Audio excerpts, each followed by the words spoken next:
Labas, čia Vincentas Palubinskas. Sveiki sugrįžę į tinklalaidę Lietuva Amerika.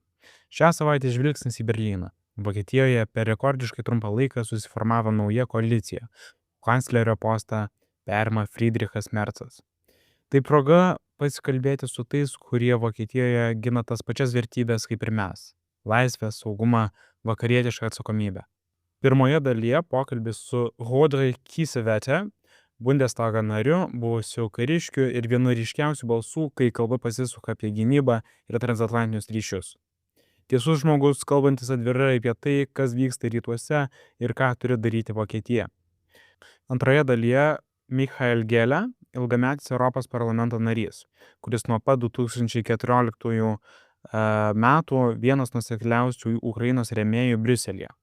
Kalbame apie tai, kur turi judėti Europa, ne teoriškai, o praktiškai, jei iš tikrųjų norim būti laisvi ir saugus.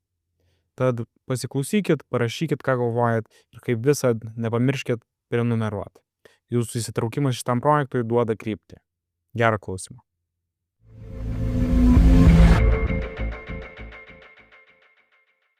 I mix it 1 to 3 years, and here it's also starting. Roderichu, I'm so happy to meet with you in Palace of our Dukes, and as we always say, you are the best in Germany. You started to speak like now most of the Germans speak some time ago.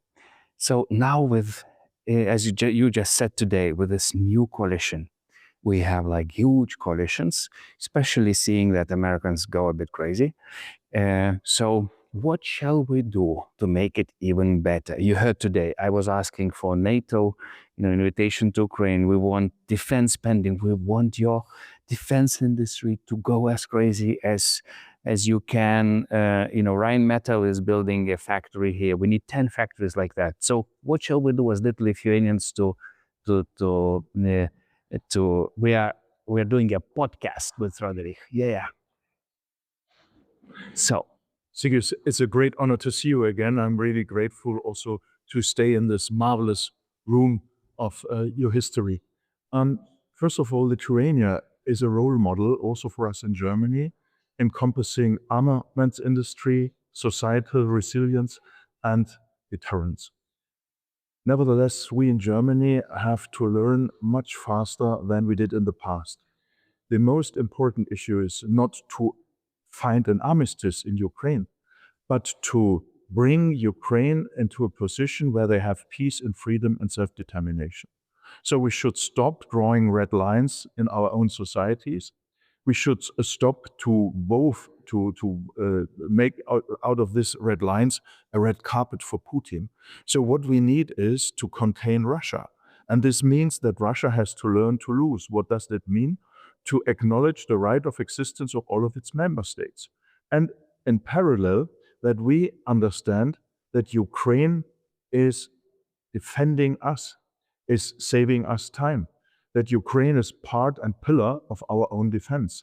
And we are not supporting Ukraine as a sign of solidarity, but for our own interests. And therefore we need to encompass our own armaments industry, to merge them with the Ukrainian armaments industry, to produce in time and to produce where it is less costly.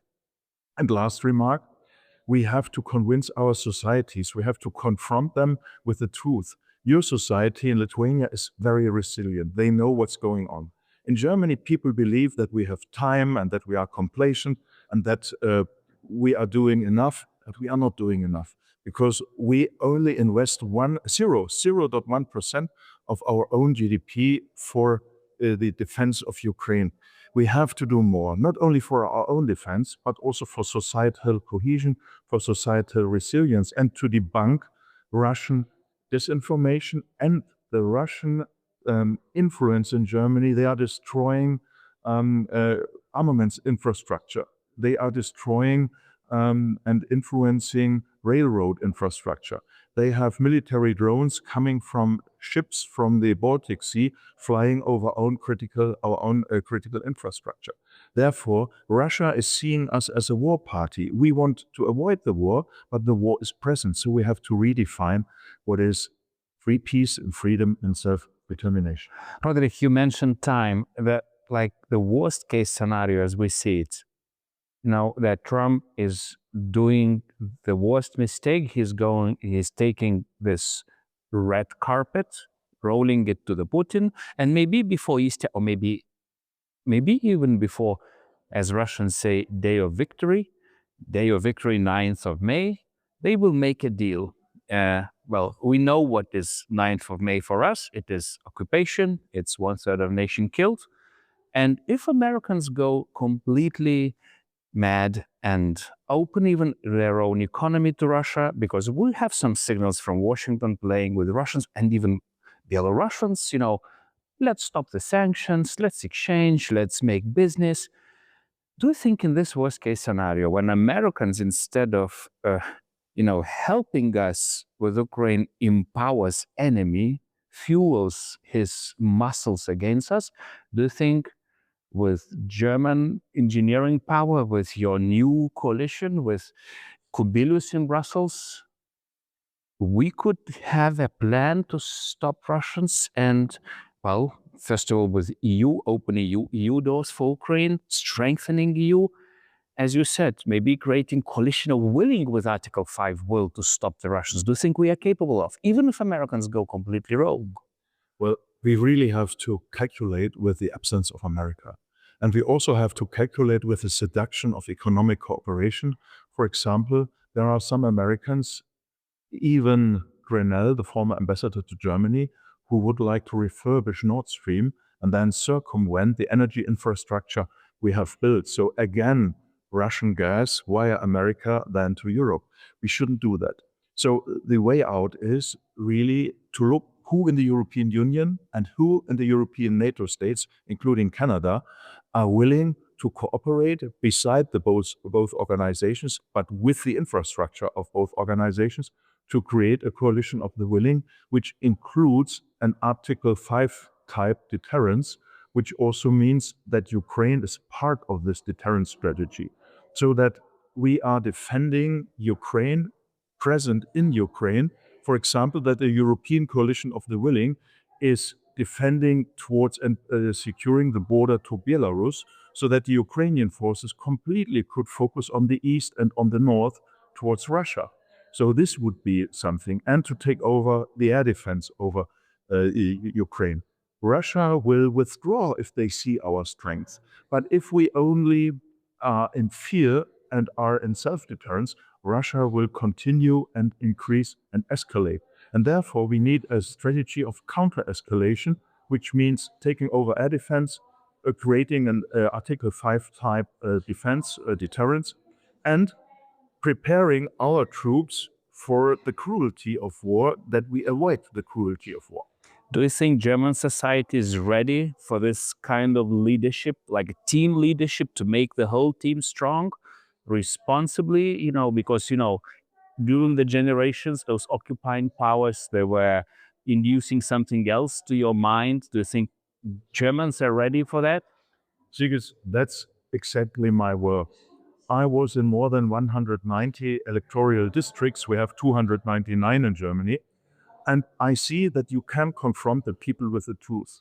And I believe it was a big mistake also in our election campaign to abstain a little bit from that, to avoid to talk with people about the Russian threat and about what is going on also on German soil and sky. And therefore, I see the need to do this, and I believe that we have the chance to do this. And I hope we will really be successful, because the alternative is war also in Germany. Thank you, Roderick, for your leadership. We hope to do it together. Thank you so much.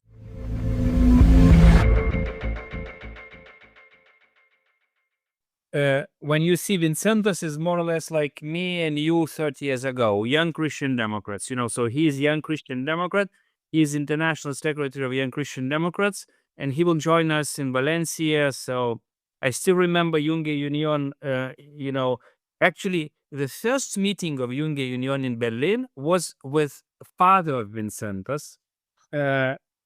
We went in 92, and I still remember a lot of courses. What shall we do? How shall we fight for freedom? And we more or less did everything, Michael, during those years. So you have the whole history in your head to compare those glorious years when it was German leadership to bring us to to European Union and NATO. And without you, without Germans, we would never do it. Now, with the situation on the east, with situation in Ukraine, with America changing the course, my interest when I wanted to have a discussion with you was, is really Germans are now ready for similar leadership to get Ukrainian souls saved? Because it will be tough. We are in confrontation with Russia.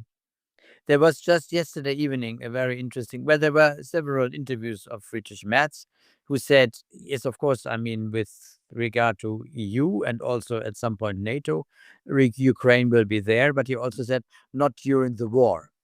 I mean, that's also clear. Yeah, while there is still a hot war ongoing, there will be not the accession yet. But we do everything and we support everything that is a preparatory way to do it. I mean, the biggest blockers is Hungary currently, but the entire process that goes prior to formal opening negotiations, that is done, and that is of course supported by Germany. That was what he said in the Handelsblatt, and yesterday evening was very interesting, and I posted it also. It's of course in German, and then he said very clearly, referred to this severe war crime in Sumy. He said it's a severe war crime, and it shows what Putin really wants. And he, from his side, said, and we need to get Ukraine not only reacting, but also ahead of the wave, so to say. And he referred actively to the Taurus deliveries. And he said it again. And then the interviewer also showed his excerpts from October last year, when he in the Bundestag said to Scholz prior to the election, and Chancellor Scholz, if Putin again attacks civilian targets, as it was the time then, he said that if he doesn't stop it within 24 hours, we deliver the Taurus. That is what he said in October, and he was confronted with this, what he had said, and he confirmed it. Yes, Ukraine must get in the forehand of this war, and not only reacting. And he said that it would be in a coordinated way with our partners. He referred to the French and the British, who are already delivering such cruise missiles, and the Americans anyhow, he said. And he said then that we would also deliver that. And there has already been today a reaction from Moscow saying that would lead to further escalation. I mean, that is typically Russian. They are the ones who are escalating, and when we are reacting, then it's us who escalate. I mean, we will not get that, will not let them through with it. So yesterday evening, you can look at it on my Facebook page. I have this excerpt there, and you'll get a translation for that easily. Just my last question before Vincentas intervenes. So you think that Germany could be a political, like, I remember one of the German foreign ministers, they were calling Germany as advocate of the Baltic membership in EU, and actually also your defense minister then helped us to accede to NATO. Yes, yeah. No, definitely. I think we owe it. I mean, we have a history, and I recall with regard to the Baltic states, when we got Helmut Kohl to Riga in January 1998 for the Baltic Sea Summit, he said in the press conference, "I have never forgotten the betrayal of Hitler of the Baltic states, and I have traveled less than others, but I have done what was necessary." And I think this upcoming German chancellor and new government will do what is necessary. And in my mind, it means concretely, we should actively take the position that is already taken by Poland, the Baltic states, and the Nordics. They have been far more outspoken and shown more resolve than this hesitant previous chancellor. I mean, we have delivered a lot, but not everything we could have delivered. Taurus is only one thing that we did not deliver, and we did not deliver much of the heavy metals, so to say. of the tanks or so. To send some leopards is not by no means enough. Yeah? And we are, I think we will be more active even then. And there's one aspect, of course, when the Americans stop deliveries, I think there is one way to get the American weapons, and that is, of course, for us to buy them. That is what Trump will always accept. Yeah, he will not, perhaps, when this current program that was already agreed by the previous administration, when that is expiring, I think in June or so, when everything has been delivered of this 60 billion, he will offer us, because he hopefully realizes that Putin is the only one who doesn't want peace. Putin is the only one who does not even want a ceasefire. He will definitely get rid of this illusion at some point, hopefully.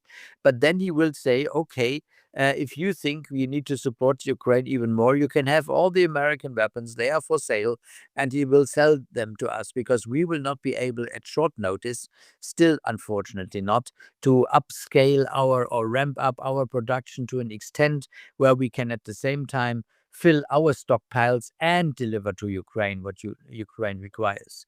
I was last Friday in Röthenbach near Nuremberg, where the company Diehl produces the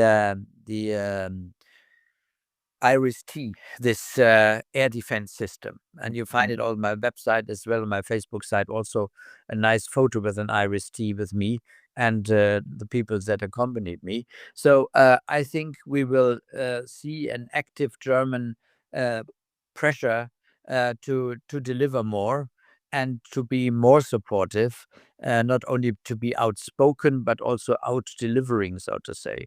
And that is necessary. Wonderful. Those are the words that we so much been waiting for German officials to say.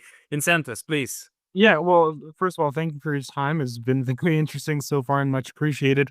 But what I would like to ask is, absolutely, first of all, we do really look forward to a strong Germany, a Germany that is willing to fight for us and for European values, and to take a leadership position when our partners across the Atlantic are on shaky ground, let's say. But I mean, let's get back to talking about Junge Union and your very history with Junge Union. But it seems to me that also having looked at the polls of the election, the youth seems far less interested in Ukraine and security than perhaps the older generation. I mean, I'm not just referring to the youth that voted for Die Linke and AfD. I'm also referring to the fact that, during the initial coalition forming talks, the current chairman of JU, Johannes Winkel, really emphasized the need for pensions and to save money for that rather than for defense. And to be completely honest, the regional director of CAS here in Lithuania sent me that, and she was very concerned, and she said, you guys as JKL, that this is your job to speak to them, to speak to your colleagues in Germany, to remind them that this is what we need. We need defense. We need to stand for our values. I mean, if you directly confront them and ask them about it, they will of course confirm it. But indeed, I agree. I see the point. There is less of this European conviction or devotion than in the time when I was young. I mean, at that time, of course, we had still to achieve a lot. We had not only to reunite all this, to fulfill this objective or this wish to reunite Germany, but Europe as such, to overcome the division of Europe. So there were real big goals, and then it was about the euro and the single market and Schengen as a point. These were huge things, and now some of these processes, well, you see, because of migration, then the Schengen is at risk, and we see challenges at home with especially Germany. Now we are in the third year of recession and no growth. So the focus goes wrongly, I would say, to focus on these things. And then when it's about pensions, indeed, the young generation says we do not want to pay for the old ones only, because we are so few, and accordingly we have to have this tough discussion that it's only because there are so many old people and they vote then hopefully for us that we pursue such a policy. And that is about political leadership. As I said, if you confront Johannes Winkel, he will also say clearly what is our position on Russia. And now when we come back into the government, it's also for us a task to confront the youth with the reality of our security threat, that we are really exposed to the threat of war. And that is something that is not popular. But as I said, it requires political leadership that starts, of course, from the chancellor to tell the truth to the surprised public. But accordingly, we need to convince the surprised public that it's our party and also the younger people there that are ready to defend our democracy and defend our countries and be supportive of Ukraine. I mean, please use all the opportunities that you have. I mean, we have, that is for the party as such. We have soon the Congress in Valencia, where Ukraine as such will figure prominently. But there's also the youth organization. There is the chair. She is from Portugal. She is in our parliament as well, and she's very much aware of that. And she needs, well, she's outgoing. There are new candidates coming. But I mean, for youth organization, you must oblige then the national youth organizations to have this war and peace issue as the major issue. And I think that is the major issue, and we need to transport that into the general public perception. I mean, it's not a problem in Lithuania. Vilnius is 30 kilometers from Belarus, yeah. So for you, it's a daily feeling, but we must get that, so to say, we must implant that into the broader European youth. And well, I mean, we have, as Germans now, we have now last week formally launched this Lithuanian brigade, which is now being systematically upgraded and formed, and then in 2 years' time, or when it will be fully operational in Lithuania, I hope to get as many policymakers, journalists, civil society organizations, people to visit that, to realize that, and to get to know that, so to have a broader public involved to face the reality. It's not less than face the reality. Yes, Michael, I absolutely agree with you and Vincentas. Like, it's so much done already at military level, and it will be done even more. Germany is also first investor in Lithuania. Trade, economic relations are booming, to be honest. But we have to do a lot in helping each other, politically, society to society, people to people. So let's create as many as possible events in Germany, in your Bundesland. As we just recently back from Munich, where we opened our consulate general and we made some Lithuanian German forum. But let's help each other to understand and to transfer that Nordic Baltic understanding of peace and war, not only to Germany, but with the help of Germany, to all other member states who are really lagging behind in this thing. In my region, in Hessen, we have our famous Lithuanian gymnasium, Vasario 16 in Hüttenfeld. I've been there dozens of times, so I don't know how often I've been there, since the 90s. So I know it since very long. The Lithuanians there, they have been very supportive in 2020 when we had the events in Belarus. We had events there in this little castle where the gymnasium is situated. I think we should expand, so to say, from this focal point for Lithuanians in Germany. We should expand and these activities and have more events there or nearby, so to say, to join forces and make this institution more operational in the broader perception. I agree. Vincentas, your father studied in that gymnasium? He did indeed, yeah. We have a very, very long history with V16 in Rittenfeld. I've been there myself several times. Yeah, Beautiful place, and it's symbolic of the Lithuanian community in Germany, which unfortunately, in my understanding, currently has become rather weak. But I think it's important for both myself, Žygis, and my representative in our parliament to really put all our possible effort into strengthening these diasporic communities so that they can exert their influence on their local societies. And Michael, you cannot imagine historic role of Germany because, for example, powerful Lithuanian American community, even the whole diaspora, was founded in Germany during those, occupation years. You hosted our immigrants who. yeah. Hitler gymnasium is just one of those gymnasiums who left. We had many, but Americans didn't allow us to emigrate for America for like more than 10 years. And all major organizations of our fight for our like software to survive during when hardware was taken was because of your asylum that you provided. And also vice versa. You mentioned CAS together with Vincentas.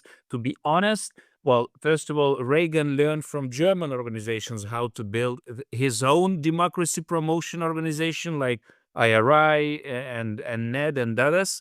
And now when Americans are shrinking the budget for those democracy instruments, I think this is for our organization. KAZ has even 2 offices in Lithuania, Baltic and Belarus, and all our activities to fill that space. So Lithuanians and Germans will have to work really a lot. Yeah. I mean, you had a great guy until very recently, Jakob Wellenstein, who did a tremendous, enormous job for the Belarusians there from Vilnius. He is now, well, I think he arrived already in Georgia, which is a real Yes. challenge now, whether they perhaps even will let him in. I mean, My last point with your experience, with your wonderful experience and contribution. When you see Trump with Witkoff in the middle of all those tragedies, still trying to negotiate this deal on peace, and you also see China trying to divide us and rule. So, in my historic memory, they divide and rule.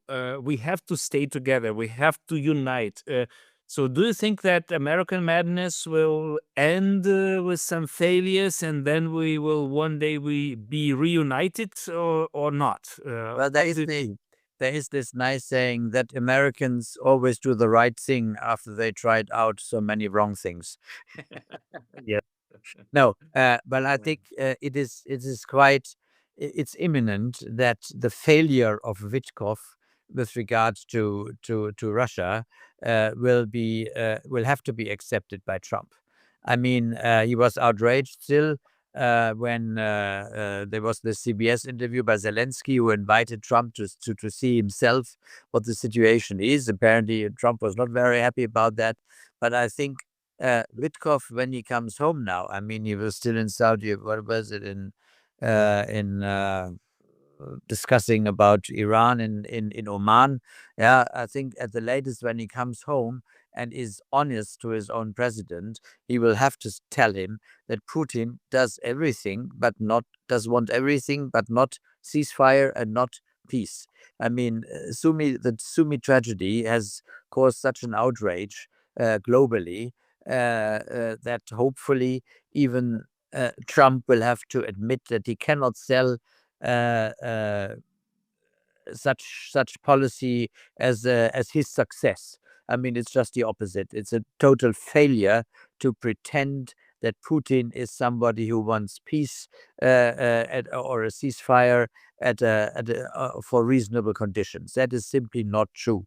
And I hope that this realization, this admittance that he was wrong will come. But then he can still turn it, hopefully, and say, well, he It's not his fault, of course. Well, of course, it's Putin's fault, but that he simply by then taking the right position, then his own mistakes will be forgotten. Yeah, I mean, if he just turns around in the right direction, we won't blame it for his failures. I mean, we can still say he tried the best and had his best intentions, although it's at best naive or even so to say his inclination or his love for dictators or autocrats. I mean, that he met in his first mandate with this crook Kim Jong-un. Yeah, I mean, an American president, if at all, he should meet with such a guy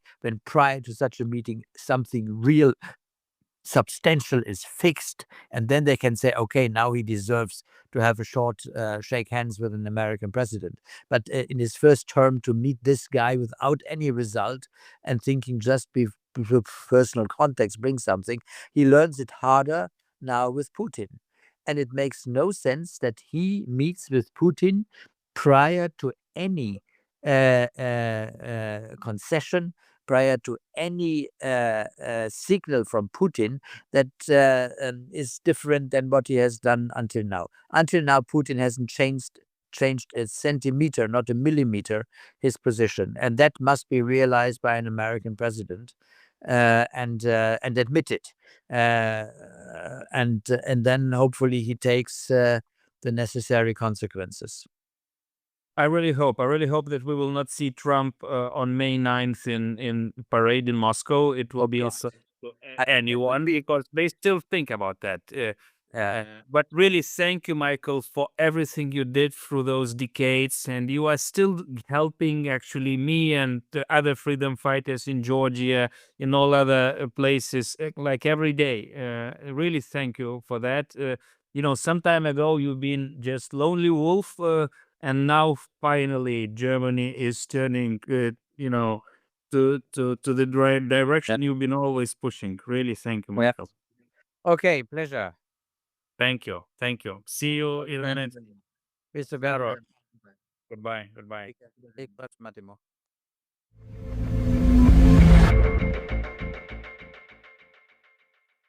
Du pokalbiai, dvi vokiečių perspektyvos, bet tas pats aiškus signalas. Vokietija bunda. Roderichas Kiesewetterius kalbėjo apie tikrą atsakomybę sąjungininkams, apie tai, kaip nebegalima slėptis už istorinių kompleksų, kai šalia dega Ukraina. Michaelu Gahleriu apie Europos stuburą, kurio reikia ne rytoj, o vakar. Apie tai, kad vertybinė politika nėra naivumas, o vienintelė išeitis, jei nenorim gyventi pagal diktatų pasaulio taisyklės. Šiandien girdim balsus Vokietijoje, kurie kalba mūsų kalbą, ir tai reiškia, kad nesame vieni. Ačiū, kad klausotės. Kaip visada, pasidalinkit, užsiprenumeruokit ir parašykit, ką galvojat. Laisvė nėra duotybė, bet kai ją gini ne vienas, atsiranda viltis. Iki sekančio.